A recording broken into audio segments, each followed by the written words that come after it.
melihat banyak pesawat saja itu, Mas Guru. Ya, kumpulkan dulu datanya ya, Mas Mali. Hamparan bunga warna-warni. Oh gitu. Silakan yang lain. Bagaimana kita memprogram agar diri kita bisa menjangkau informasi yang datang dari masa silam, yang sebetulnya itu terkait dengan perjalanan jiwa kita di masa lalu. Tentu saja dalam proses ini yang bisa ditangkap oleh teman-teman bisa berbeda-beda. Tidak ada masalah, ya, karena ini namanya latihan. Gampangannya kalau teman-teman ingin tahu di masa lalu kejadiannya kayak apa ya, tekniknya kayak tadi, prosedurnya itu begitu. Yang bunuh dengan disesiati nanti minta dibimbing untuk bisa masuk ke lorong waktu untuk melihat yang ada di masa silam.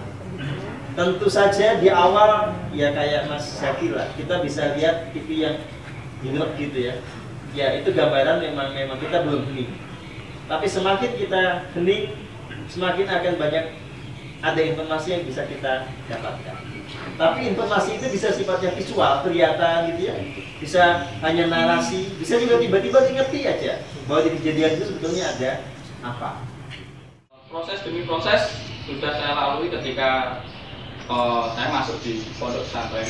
Jadi dulu masuk pondok pesantren itu prestasi terbaiknya di keluarga. Itu prestasi terbaik. Yang akhirnya saya masuk suun kepada Gusti itu justru menemukan jujur atau jujur militan itu atau sejati diri. Karena Gusti tak buru itu hanya memburu kata Allah saja, saya pusing. Setiap hari saya sudah wirid, saya apapun tidak nemu. Ternyata suwung tadi jawabannya. Akhirnya lama kelamaan proses demi proses ya ketemu ya dituntun dari guru-guru yang saya temui. Ya, alhamdulillah ya, saya bersyukur ketemu diri saya yang sekarang. Jadi saya menjangkau hal yang sebenarnya sudah dekat dengan diri saya sendiri, tapi tak rumit-rumitkan sendiri gitu. Saya kan sebetulnya di sana kemarin. Kita kan seneng gitu, sebenarnya sudah simpel, rumit-rumitkan. Jadi punden-punden itu saya jajaki semuanya untuk saya mengakses energi-energi yang mungkin kurang tepat ya untuk kita di era sekarang. Kalau untuk menuju pencerahan itu malah menjadi penghambat. Tapi kata Mas Dok boleh untuk belajar, kan gitu, tapi jangan. Itu malah merugikan. Tapi dari punden ke punden itu akhirnya saya belajar. Mungkin saat punden itu regete atau kotornya, saya belajar tentang akar murka. Dan pesan baiknya saya ngerti jalur leluhur, kenapa ada punden, kenapa ada candi, mulai dari Buddha yang namanya lawu. Lawu itu lawangi rumpang atau lawangi wingit, lawangi cerita wingit. Jadi kalau ditanya asal muasalnya ini dari mana itu dari mana, ya di lambangnya lawang uang atau lawang suwo gitu ya, untuk memberadakan yang dijelaskan Mas Tio. Jadi runtutnya Mas Tio menjelaskan dengan rupa, kalimat atau apa. Saya bahasanya jadul. Jadi orang dulu itu analogi. Ibaratnya disuruh ibaratnya boleh susu angin, artinya bayu itu kan mumet loh. Jadi dulu itu nggak diajarkan penalaran yang diterjemahkan dengan runtut seperti ini yang diberikan Mas Tio bulat. Jadi masih sulit, hanya adanya itu aku. Ya sudah, itu kita tinggalkan. Sulit kalau untuk mencapai pencerahan. Nah akhirnya pada waktu itu ketemu guru yang ibaratnya wes ngalahkan saya. Jadi ngalahkan saya itu sudah mempermalukan saya. Saya rumongso wis gede, gitu. Ibaratnya bisa meletik tanpa celutang, ya mabur tanpa lar. Jadi ibaratnya bisa menyelat itu tanpa celutang itu dalam mabur tanpa lar. Akhirnya saya kalah, saya mengaku kekalahan saya bertobat. Ibarat tobat karena sudah. Jadi waktu itu digembeng lagi. Ya kebetulan beliau mengajarkan saya kalau itu yang diberikan oleh Imam Mustafa itu genteng wali kupon ngawi. Jadi beliau mengajarkan tentang kaulnya Kanjeng Sunan Kalijogo. Itu namanya ilmu asal atau ilmu pusaka para. Nah itu berpasangan. Ilmu asal itu pasangannya adalah ilmu tua atau asmawadah musomo isi. Itu kagungannya Sunan Gunung. Nah itu dakwah. Ini membahas tentang jejel jagat alit manusia. Ini runtutnya. Jadi nanti ritual-ritual yang saya berikan itu bukan saklek harus seperti itu, enggak. Jadi Master sudah memberikan beberapa tataran itu sudah disaring ya dari laku-laku kuno, laku-laku pertapa menemukan beberapa mudra termasuk di Gunung Klotok dan ada di Lawu. Ya memang kalau saya dibesarkan dari tradisi Jawa, khususnya tradisi Lawu, saya memiliki pegangan prinsip yang diajarkan oleh guru saya gitu ya.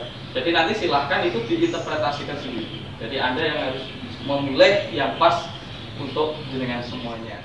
Ya tapi tidak apa-apa, nanti ketemunya kita sama, mancing ego atau kembali ke sana Pak Ari Dumadi. Yang luar ini ditutup sejenak, bukan dimatikan, yang dalam didamarkan atau dihidupkan atau guru sejati untuk menjaga sang guru. Nanti di sana yang pepadangin makrimatullah itu kan kita bisa menyinari dari pepadang untuk menyorot seluruh zakat mulai dari diri kita sampai luas. Itu dijejel sehingga nah, ternyata itu ada, itu winyet yang sanjit karena saya menempuh lakunya untuk bahasa kerennya bisa membobol ranking maslek, itu namanya ajari kauli. Karena setiap kawula yang wujud ini melakukan cakraman dunia atau perjalanan siklus, bahasanya reinkarnasi. Kalau saya nyebutnya nites, di Bali disebut ular bawah. Nah ini diajarkan sama-sama terus mancing ing suwo, sehingga ini membahas alam 10 pakem yang kalau sudah baca bukunya Mas Setio itu diulas. Ada 10 pakem perjalanan jiwa dari evolusinya ya. Jadi ditemukan perhitungan satu itu Gusti Moho Tunggal, itu Gusti masih menjadi satu dengan kawula ya. Tanpa apa-apa itu masih biji sejati, itu masih belum ada apa-apa. Terus yang kedua lahir dualitas, lalu masuk ke hitungan manunggali kawula Gusti dua, adanya Gusti, adanya kawula, itu kesatuan total. Jadi sebenarnya kita itu tidak pisah. Yang ketiga, untuk jadi wujud kita yang sekarang, kita menempuh harus melalui dua, namanya sari roh ilahi dan sari jasmani. Ilahi itu sperma, jasmani ibu. Baru Nur Muhammad atau jejel wiwit itu masuk. Urip, wahyunya urip. Jadi wujud Trimurti. Yang keempat didampingi 4 asir atau sebelum papat ya orang Jawa itu. Yang 5 pancer, itu diri kita tuh. Pandangi urip itu diri kita. Yang keenam, Jabang Bayi yang sudah wujud menjadi kita ini, mau nggak mau harus mengikuti hukum semesta, yaitu petungan dino weton. Jadi katanya ruang waktu, Anda harus mengikuti hukum semesta itu. Nah yang ketujuh itu sifat, kesifatan yang mempribadi yang mengunsuri wahyu urip atau kehidupan. Kita ada 7 unsur. Di dalam diri kita ada, jagat alamnya ada, di jagat gemularnya ada. Nah itu dimulai dari sepo ya, sepo itu nama. Sepo pertama itu Allah, kami punya Allah, Gusti, Gusti Moho Kuwasa, kuasa itu air, bumi. Gusti Moho Welas Asih itu rembulan. Gusti Moho Kamuliaan, kemuliaan itu bintang. Gusti Moho Suci, angin. Gusti Maha Adil, Gusti Maha Penyempurna, Paripurna, pelenyap itu api. Terus Gusti Moho Luhur itu matahari. Nah tujuh inilah Sang Hyang Suung yang berada. Dan itu ada. Jenengan mau mencari jalan juga. Makanya diajarkan master dengan pola meditasi, tujuannya menguncai atau mengupas tentang jejel itu. Ya makanya Muhammad bisa naik ke langit sapi itu bukan ke sono ya. Kita sudah ada di sini, puncak itu pintu untuk masuk ke layar-layar itu. Nah, itu kalau mata itu adalah sifatnya kemuliaan, itu tangki. Makanya kalau meditasi mandul mata ada dalam. Terus per bulan kita jadi otak. Jadi kalau kembali salah satu itu pengetahuan. Makanya orang Jawa pesan Mbah Semar itu kan ada ulama sepodo setiap hari, setiap saat, setiap waktu. Dikatakan itu ada daim atau ada meditatif. Nah, yang Keraton Maospati yang dipimpin oleh Haji Nasrul Bang itu menjadi satu model peradaban yang dibangun oleh ras Kadewata atau ras Cahaya, di mana peradaban ini menjadi sangat tinggi karena dia memadukan antara spiritualitas dengan teknologi. Itulah yang besok akan kita pelajari bersama. Pada saat ini, kenapa ini menjadi penting adalah karena saat teknologi dibiarkan tanpa bimbingan spiritualitas, Bahaya. ya itu malah berbahaya. Kita menjadi anak-anak durhaka kepada sang ibu tiri. Rumah kita sendiri malah kita hancurkan. Nah, untuk memulihkannya, kita memang perlu mengembangkan teknologi yang dipadu oleh spiritualitas.